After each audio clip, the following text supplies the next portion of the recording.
Well, one of the reasons that I have found over the course of years that people wanted to increase the size of their home, and one that I'm just experiencing right now, is that my clients have just recently had a third child, and their house only has 3 bedrooms, and they did want to increase the size of their home to have 4 bedrooms. I've had other reasons that have included home offices, that their house currently did not accommodate a home office. And one that we're finding more frequently is either mother or father have wanted to move back into the home with the couple, and so they're looking for an in-law suite, or even adult children who have come back that they need to have a suite in the home to accommodate that child. If there's an increase in salary, for financial reasons, they also want to increase the size of the home as well. When I assess the needs of my clients who want to scale up, I really try to listen. Oftentimes they answer their own questions. We talk about what their current home has to offer, what they might be looking for in a larger home. When a client first calls me and they're considering a move, and oftentimes they will talk about whether or not they can add on to their home and just stay in the neighborhood because they really like it. And so we have to look at the composite of the neighborhood. And will the neighborhood support an addition? And in some cases they will if the addition is fairly minor. But if it's an extensive addition or remodeling, we have to look at the overall composite and the median price of the neighborhood to see if we would not overprice the house for the neighborhood.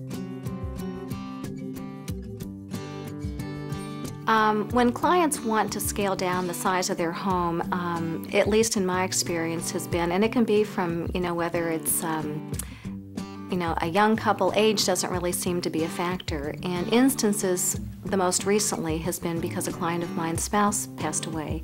And so her husband did all the exterior maintenance of the home, so she wants to go to a condo. And so we're going to sell her home so she can buy something that's smaller and that will be maintenance-free on the outside. Sometimes it's financial issues, and they live in a larger home and there's been a decrease in income, or they've had children and they only have 1 income versus a 2-spouse income family, and so they do want to downscale for those reasons as well.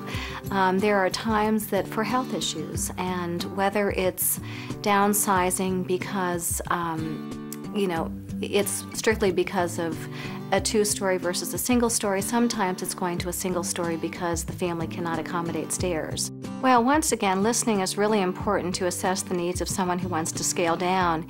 And one of the things that I asked my client who recently lost her husband, I said, make certain that whatever you do, that we take our time, that you don't make a decision that you're going to regret a year or so from now. So really think through the process. Whenever there's been a trauma, just don't make any really quick decisions. So we really try to talk and think through this really carefully.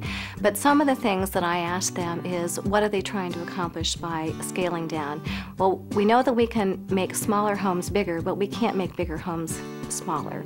And so sometimes it's just a matter that they have to reduce the size. And so, I'll ask them, is it just size that they're wanting to change, or is it a floor plan so far, once again, as whether or not they want to scale down with stairs and go to a 1-floor plan from a 2-story, and then whether or not they have any special needs that makes them want to go from a larger home to a smaller home.